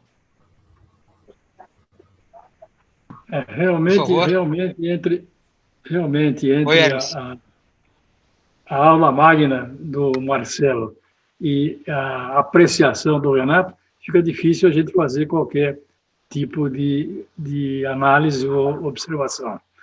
Eu admirei muito o trabalho do Marcelo, a profundidade, claro, e a sutileza com que ele nos trouxe a evolução espiritual do maçom. Lá atrás ele fala em aproximar-se do Sol, né? As diversas etapas energéticas e, finalmente, aproximar-se do Sol. E, quase no final, ele faz uma reviravolta, não digo uma reviravolta, ele dá uma outra pincelada, comentando a caminhada do ser humano e ao retorno ao grande arquiteto do universo.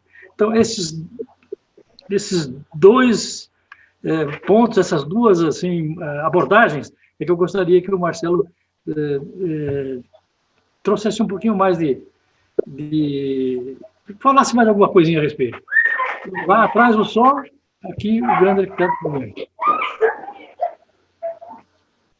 É assim, Hermes, se a gente for pensar o Sol como uma representação física de uma força espiritual maior, o Sol sempre foi encarado como uma divindade nos tempos antigos, né? Então, muitos povos cultuavam o Sol da mesma maneira que hoje a gente cultua, vamos dizer assim, Deus, ou Alá, ou o nome, a divindade máxima, dependendo da sua cultura, né? Então, o Sol era considerado essa divindade, né? Então, o paralelo que eu fiz foi o seguinte: da mesma maneira que os antigos cultuavam essa divindade solar, né? Hoje, os maçons cultuam o quê? Prestam tributos, prestam dízimos ao quê? Ao grande arquiteto do universo. É o que nós temos, um grande, vamos dizer assim, que é a grande mente elaboradora dos mundos que a gente vive. Na verdade, nós vivemos uma fração, né? Que esse mundo material é uma fração dos mundos que existem, né? Há muitas moradas na casa do Pai, né? Então, nós temos outros mundos físicos, por aí espalhados pelo universo, nós temos mundos extrafísicos em seus diversos planos, nós temos vários irmãos que moram, que habitam esses mundos extrafísicos, né? Então, nós temos todo esse aspecto que deve ser levado em conta. Então, quando nós fazemos um trabalho de trazer luz às trevas, nós não estamos fazendo apenas um trabalho, eu diria assim, um trabalho material, um trabalho de melhora dentro do plano físico. Nós também fazemos um trabalho nos planos espirituais também, né? Um ritual, por si só, por definição, é uma sequência de eventos que nós fazemos, uma sequência cíclica e repetida de eventos, justamente para a gente o quê? Mobilizar forças, mobilizar energias, para que a gente consiga construir, não no plano físico, mas que a gente consiga construir nos planos sutis, né, uma força energética que vai trazer benefícios tanto para os seres que estão encarnados, quanto para os seres que não estão encarnados. Tá? Então, todo ritual tem esse processo. Uma missa católica, uma gira de Umbanda, um culto evangélico, um ritual maçom. Embora nós não temos esse enfoque religioso propriamente dito, mas nós temos esse aspecto de construção, né, de egrégora. Se a gente for pensar, uma sugestão que eu dou de leitura o livro do Charles Leadbeater, ele fala assim, História Oculta da Maçonaria. Tá? É um livro que ele explica exatamente, né, todo esse aspecto espiritual que um rito maçônico produz, né? Toda a movimentação de energias que esse rito maçônico comum. Não é à toa que a gente segue um rito, né? Por que a maçonaria segue um rito? Porque ela tem um trabalho espiritual a ser feito. O trabalho espiritual, ele só é convergente e só é construtivo quando nós temos vários agregados, várias forças mentais trabalhando de uma maneira uníssona e de uma maneira convergente, de uma maneira concentrada para fazer uma construção. E essa construção é feita onde? Dentro de um rito, com várias pessoas. Por isso que rituais, muitas vezes rituais se fazem em grupo, né? Porque rituais são forças que se unem, né, para a construção de um bem superior, né? Então, se a gente for incorporar essa cultura, vamos dizer assim, a cultura cristã, nós estamos incorporando um egrégora construído dentro do cristianismo.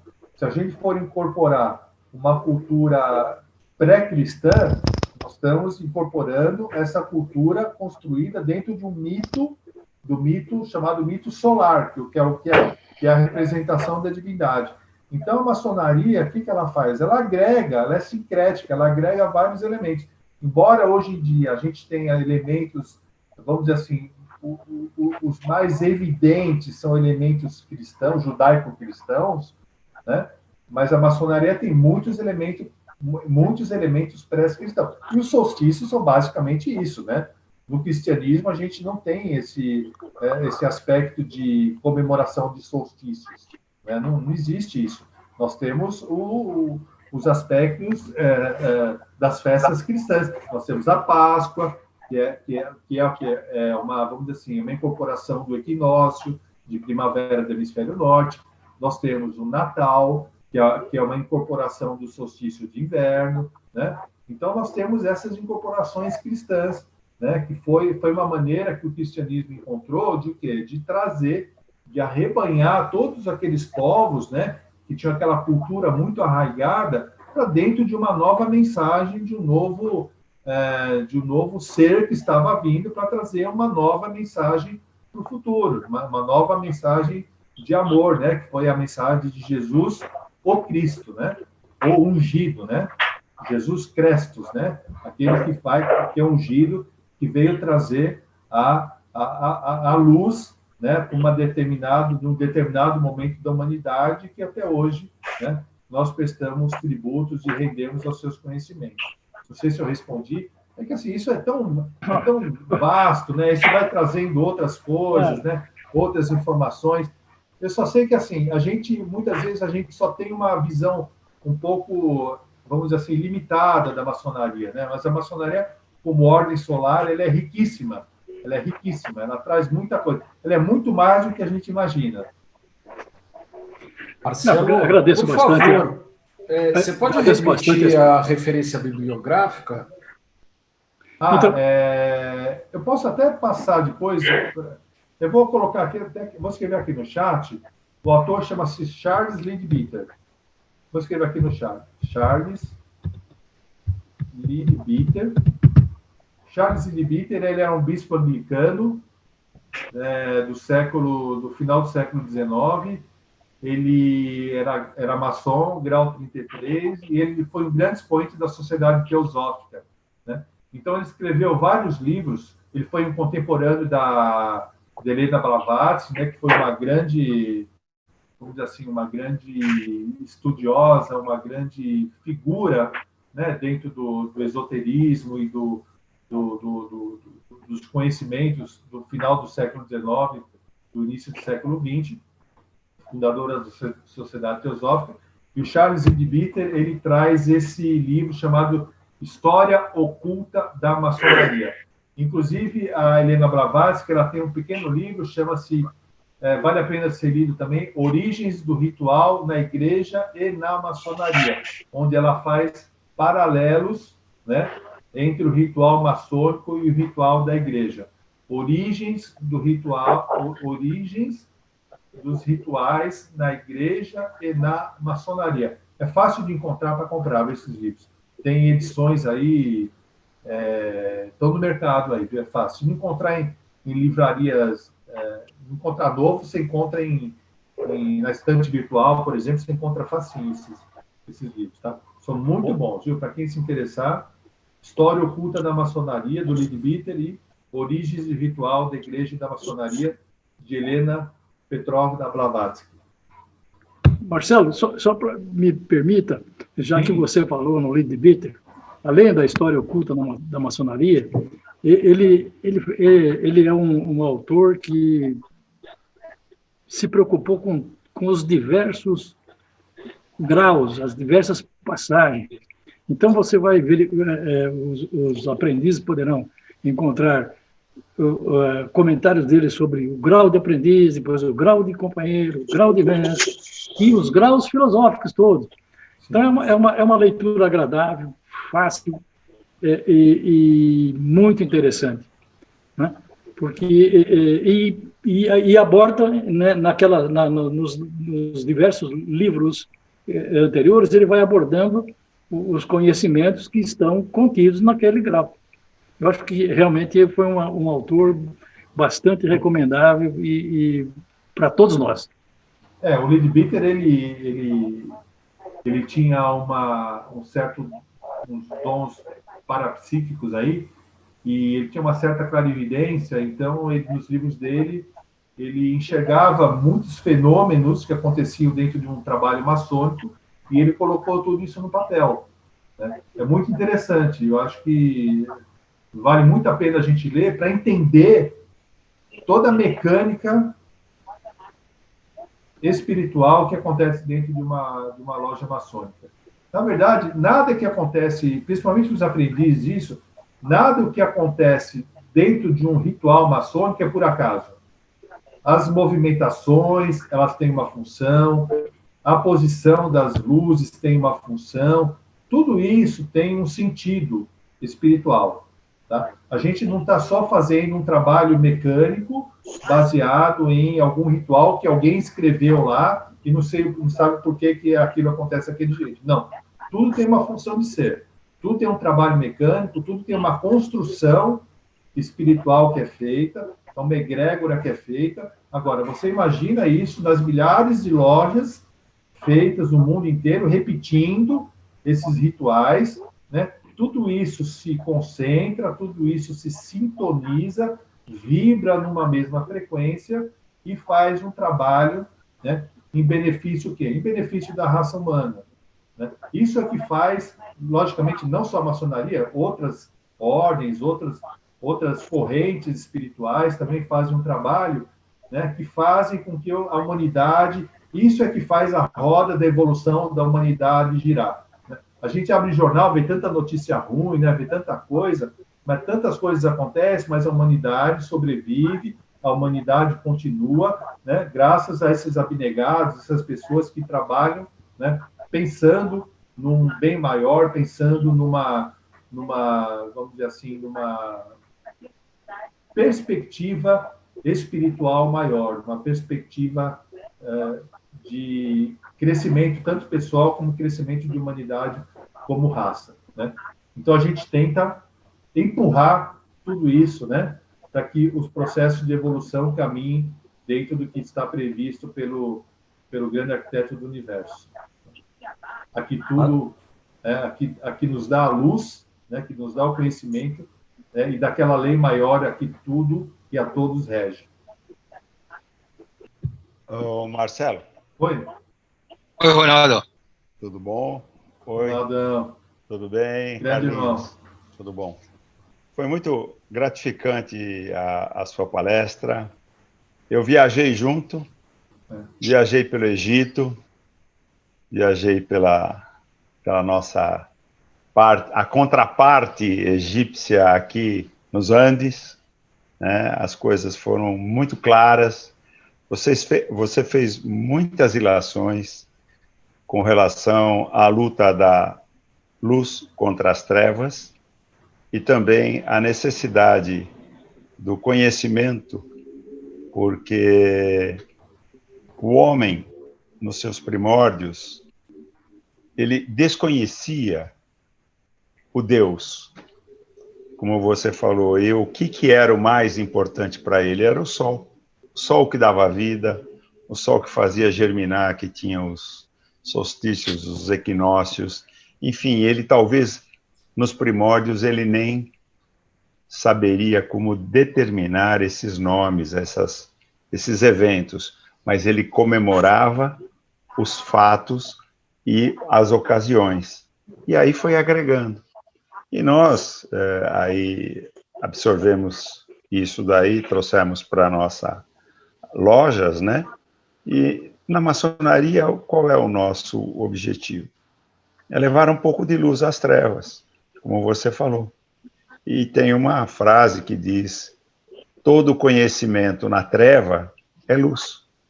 Então, quando nós estamos nas trevas, nós estamos vendados, não sabemos de nada, e de repente a gente vê a luz e a gente consegue descortinar a verdade. E aí essa verdade é aquilo que a gente vai buscar no nosso crescimento moral e espiritual. Viajei bastante, fiquei muito grato aí e contente pelas variâncias que você fez, e com bastante sutileza, mas para quem estuda um pouco, vai buscar e ver que teve um estudo muito profundo, uma pesquisa muito grande, e é do seu estilo mesmo. Parabéns, parabéns à loja, parabéns, Carlinhos, aí que teve uma palestra aí dentro da sua venerança desse quilate, tá? Um abraço a todos os irmãos, e eu fico muito grato. E quando tiver outras, estarei presente. Parabéns, Marcelo. Um grande abraço, lembrança em casa. Tchau. Obrigado. Obrigado, Ronaldo, pela participação. Obrigado. Mais alguém, por favor?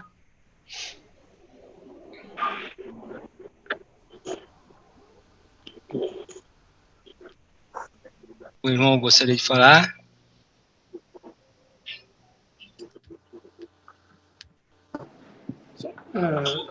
Só para acrescentar aí, Carlos, foi muito importante essa sua disposição de trazer o Marcelo para nos dar essa verdadeira aula magna, como disse o Renato. Recentemente eu vi, se não me engano, o Hermes Júnior postou uma série de publicações a respeito de um concurso de irmãos, e eu até recomendei que a gente relesse o trabalho do irmão vencedor desse concurso. E o segundo colocado, inclusive, ele dá uma explicação bastante convincente do problema que nos aflige, e aflige todas as potências, que é exatamente esse desinteresse que vai sendo, digamos assim, cometido para os vários irmãos, hoje já até a nível inicial. E o que a recomendação primeira lá é que se instrua os irmãos em loja. E até porque há uma grande diferença nas lojas entre os irmãos mais antigos e acima dos 40 anos e a juventude que está chegando. E essa juventude é mais, além de ser ávida, e ela vem com muita exigência, e inclusive trazendo até uma demonstração de que ela aprecia muito a cultura, o desenvolvimento, digamos assim, a experiência, não só a experiência maçônica, mas como também a respeito de todos os aspectos do mundo, os conhecimentos em geral. Então, essa distância entre os jovens e os veteranos vai acarretando o famoso desinteresse e o abandono. Então, para combater isso, somente através de palestras como essa do Marcelo. Quer dizer, fazer com que os irmãos se dediquem, estudem um pouco, aprendam, né? Principalmente os mais velhos, né? Porque nós vamos nos acomodando. E, de repente, somos chamados aí, olha lá, o Marcelo falou hoje na centelha divina, né? Temos lá a quinta essência. Então, são coisinhas assim que a gente tem que fazer com que os irmãos tragam para a loja, os jovens, principalmente, né? Então, quero parabenizar o Carlos e o Marcelo, que nos trouxe aí uma demonstração bastante maravilhosa da nossa ordem, do nosso trabalho, enfim, da nossa caminhada. Obrigado, Hermes. Muito obrigado. Eu gostaria de dar a palavra para o Marcelo, afilhado do Meneghello, se ele tem alguma pergunta, por favor, que gostaria de fazer para o Marcucci, por favor. Olha, eu fiquei impressionado aí com o Marcelo Marcucci, com a profundidade do conhecimento que ele tem. Eu fiquei abismado. Estou começando agora, né? Eu não sei nada. e vi que não sei nada de nada, porque realmente eu quero parabenizar como uma pessoa tem um conhecimento tão profundo na maçonaria e consegue explicar isso de uma forma tão didática, né? Fazendo uma cronologia assim dos fatos e fazendo ligações entre a era cristã e anterior ao cristianismo. Parabéns, olha, fiquei impressionado, eu estou de queixo caído, viu? É o que eu poderia te falar, viu, Carlinhos? Sinceramente, parabéns, viu, Marcelo? Muito obrigado, conhecimento, viu? Muito conhecimento. Obrigado, Marcelo. Também gostaria de passar para o Roberto. Roberto está? Roberto acho que não está, né? Roberto? Oi, estão me ouvindo? Gostaria de... Opa, estou te ouvindo, Roberto, que bom. Boa noite. Você, como aprendiz da nossa loja, gostaria de dar a palavra para você, se fazer alguma pergunta, o que achar sobre a palestra do Marcelo, por favor?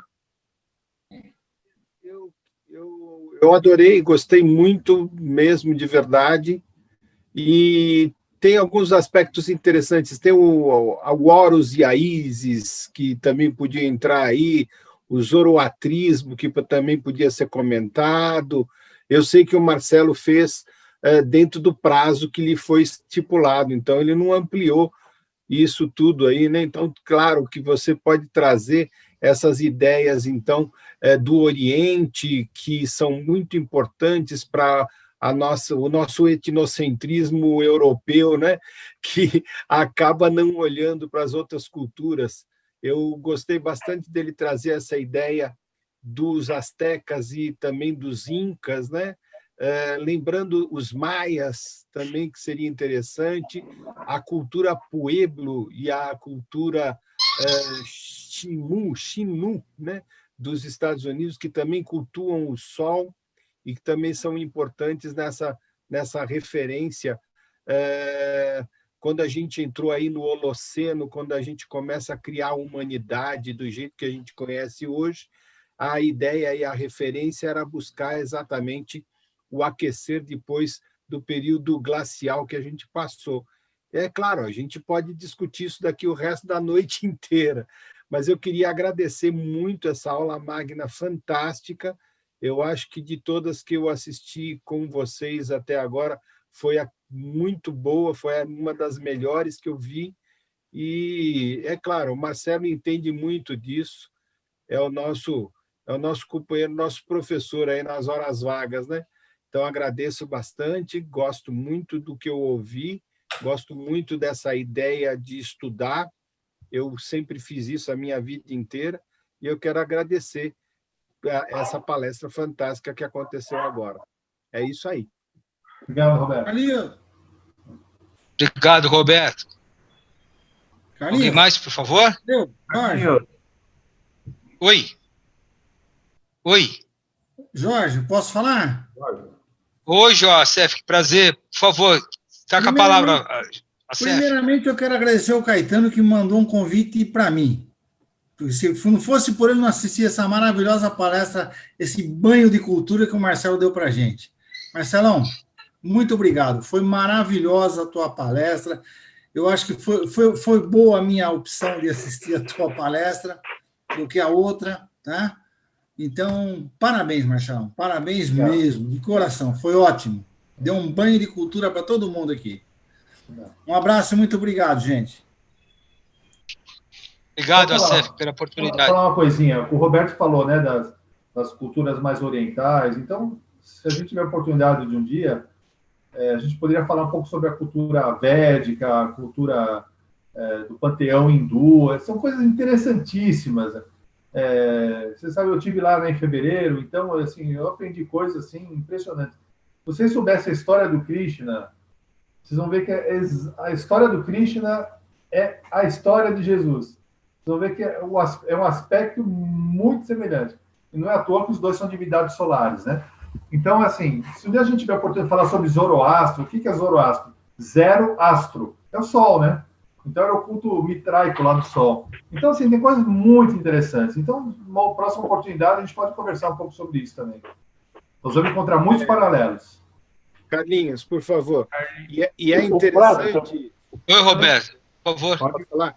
E é interessante, Marcelo, porque é o seguinte, são 12 acompanhantes, a mãe dá à luz sem ter concebido de modo normal. Ele foi perseguido. Ele anda pelas águas, ele cura os doentes. Sim. Você fala, cara, como é que é isso, né? Sim. E você vê isso na ISIS, você vê isso no zoroatrismo, você vê isso na Índia. Ou seja, a história é contada com 12 estações, a passagem dos anos, os rituais de passagem. É muito importante. E você que foi para lá, você pode nos trazer isso numa outra aula magna e a gente fica aqui babando esperando, tá bom? É só a gente combinar. Mas é interessante porque a gente vê que nas diversas culturas, a mensagem que está por trás de tudo só muda a roupa, só muda a roupagem externa, que a mensagem é sempre a mesma, sempre a mesma. Então, na hora que a gente consegue abrir, tirar... Oi, Hermes, por favor, tirar por favor, essa Hermes. mente aqui, O Prado estava pedindo a palavra. Oi, Prado. Prado. Não estou cortando, Marcelo, continua, mas só para avisar o Carlos. Só para avisar o Carlos que o Prado estava lá pedindo a palavra.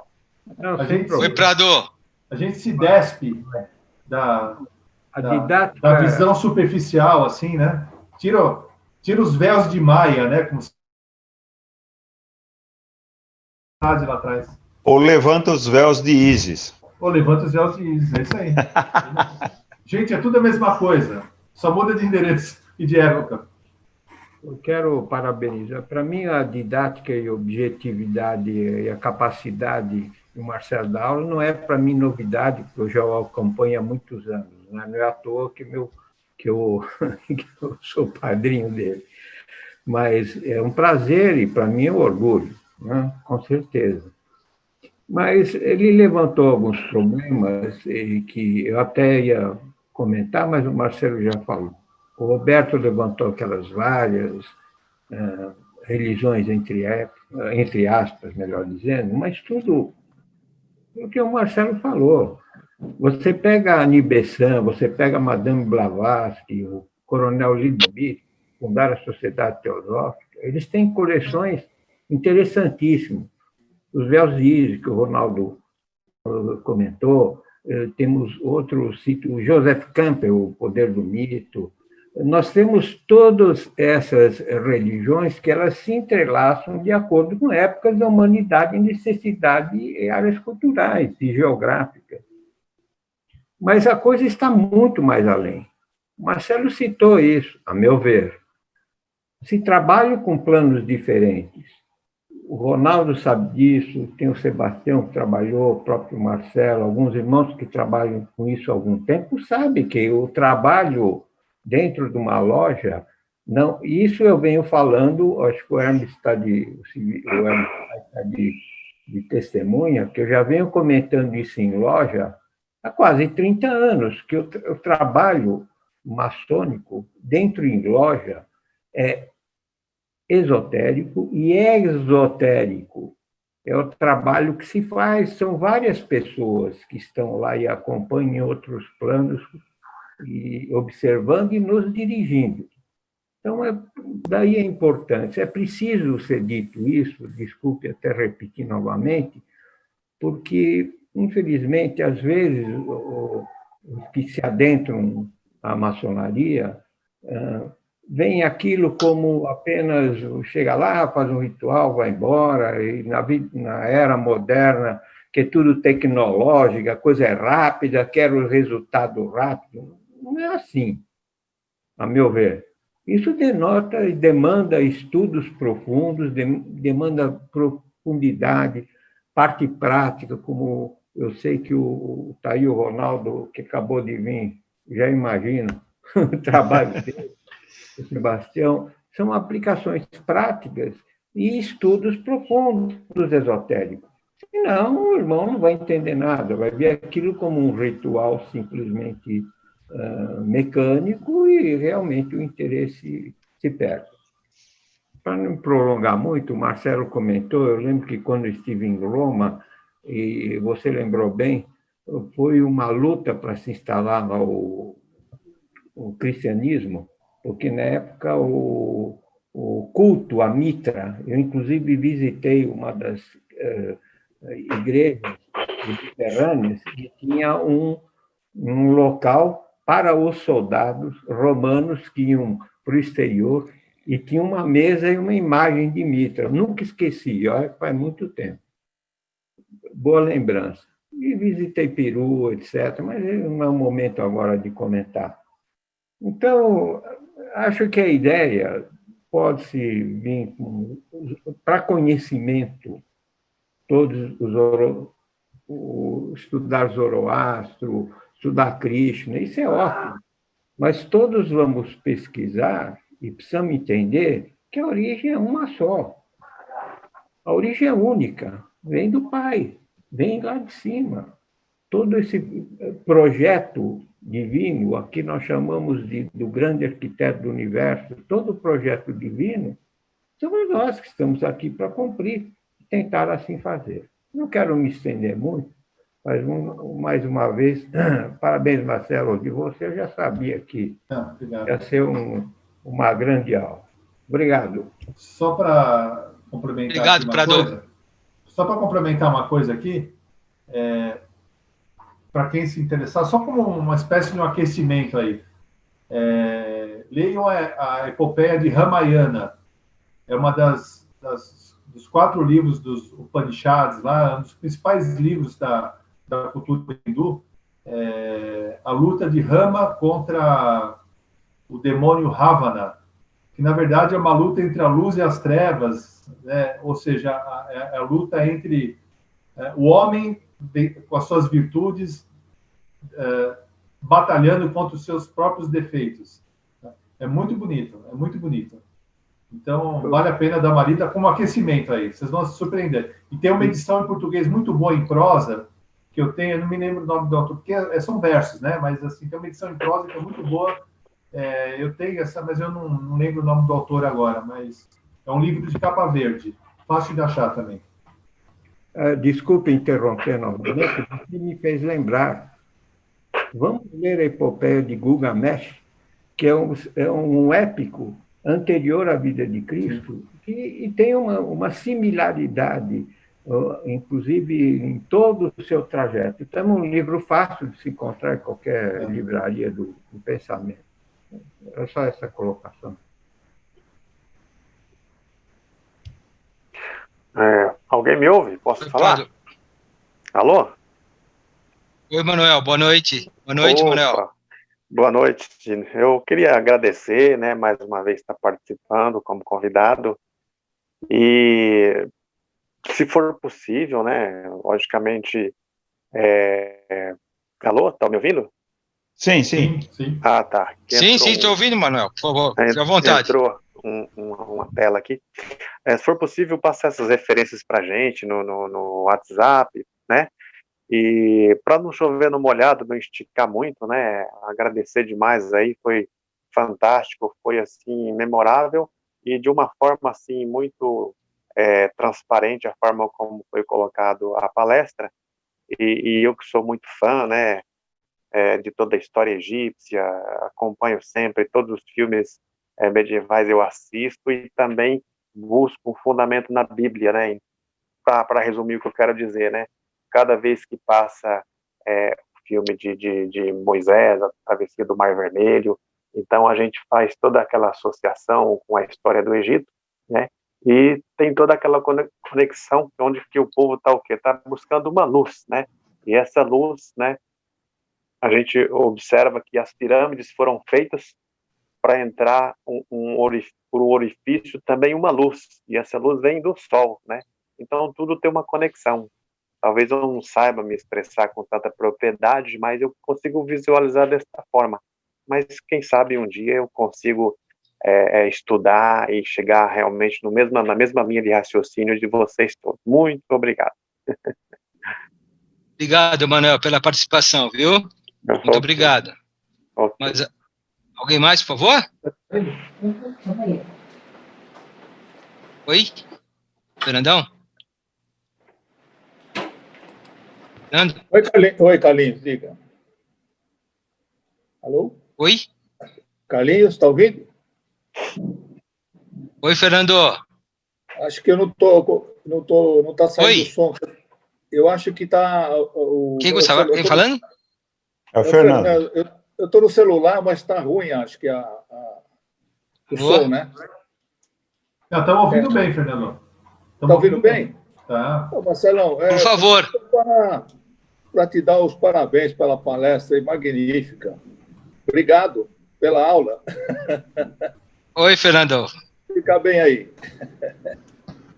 É isso aí. Obrigado, Fernando. Boa noite. Opa, obrigado pela tua participação. Obrigado, Fernando. Opa. Mais alguém, por favor? Posso falar? Caetano. Fala, Caetano. Obrigado. Obrigado a você. Eu queria só lembrar, eu estou lembrando do nosso passado até longínquo, e fico imaginando quem é Marcelo Marcucci. Ele conviveu conosco no 9 de julho durante tanto tempo, e ele era absolutamente silencioso. Ele não falava absolutamente nada. Ele não pedia palavra para nada.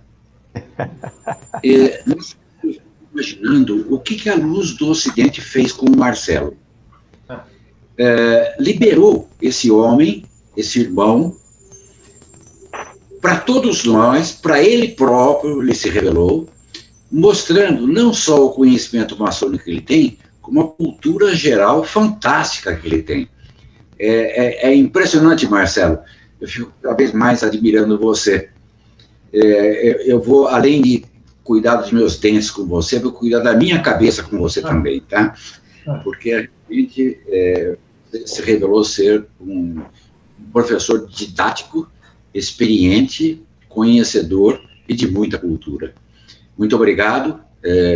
Eu tenho muito pouco a comentar a respeito do conteúdo da palestra, porque eu sou pouco entendedor desse assunto, né? Mas agradeço bastante ao que você me ensinou, Marcelo, ao que você vem me ensinando ao longo do tempo, sobretudo depois que foi para o do Ocidente. Obrigado, Carlinhos, obrigado a todos. Obrigado a você, Caetano, obrigado a você. Mais alguém, por favor?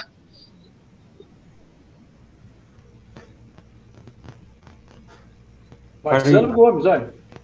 Marcelo, tem uma pergunta para o Marcelo.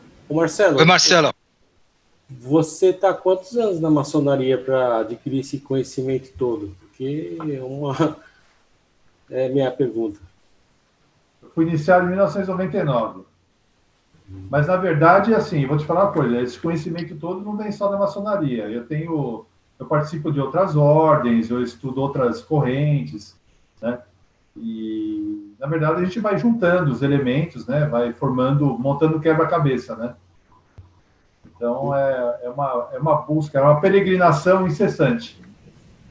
É a busca pelo conhecimento, né? É a vida inteira buscando, correndo atrás das coisas, lendo as coisas. Bacana. Obrigado. Ok. Mais alguém, por favor?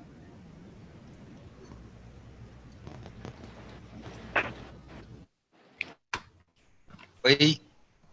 Marcelo, então eu quero agradecer em nome da nossa loja, né, a tua participação, essa aula que você deu para a gente, e agradecer muito a você. Você sabe que você é um irmão querido, que a gente tem um profundo carinho, e a gente tem muita honra de ter você em nossos quadros, ok? Obrigado, Marcelo. Você gostaria de falar mais alguma coisa? Só agradecer a oportunidade de conversar. Acho que é bacana essa troca de experiência que a gente tem aqui. Cada um tem o seu olhar, né? Tem a sua experiência para passar. E isso é que enriquece. Acho que é ouvir os irmãos, cada um com o seu olhar, com as suas lentes, né? A gente sai maior. Sempre sai maior quando tem debate, quando tem discussão. Então, estamos sempre aprendendo. Obrigado, Marcelo. Eu queria agradecer a participação de todos os irmãos que tiveram a oportunidade de comparecer nessa última reunião da nossa loja, né? Aos visitantes, o pessoal da nossa loja mãe, da 9 de julho, querida, né? E aos visitantes também, o caso do Marcelo Gomes, né? Foi uma grande satisfação. De antemão, já a gente conta com vocês no próximo ano, que essas reuniões de terça-feira vocês possam colocar na sua agenda e participar com ela aqui. Convido a cada um do irmão da Luz do Ocidente que possa ter a oportunidade de brindar com a gente no dia 24, por volta das 3 horas, vai ser uma satisfação, e a vida segue. Obrigado pela força que cada um do irmão proporcionou a mim nesse ano, e eu não gostaria de enumerar todos os irmãos que me esforçaram, você, Marcelo, o Caetano e o Conde, que me ajudaram muito nessa gestão, nesses 6 primeiros meses, né? E a gente conta com a presença de vocês no ano que vem. Um bom ano para vocês, um bom Natal,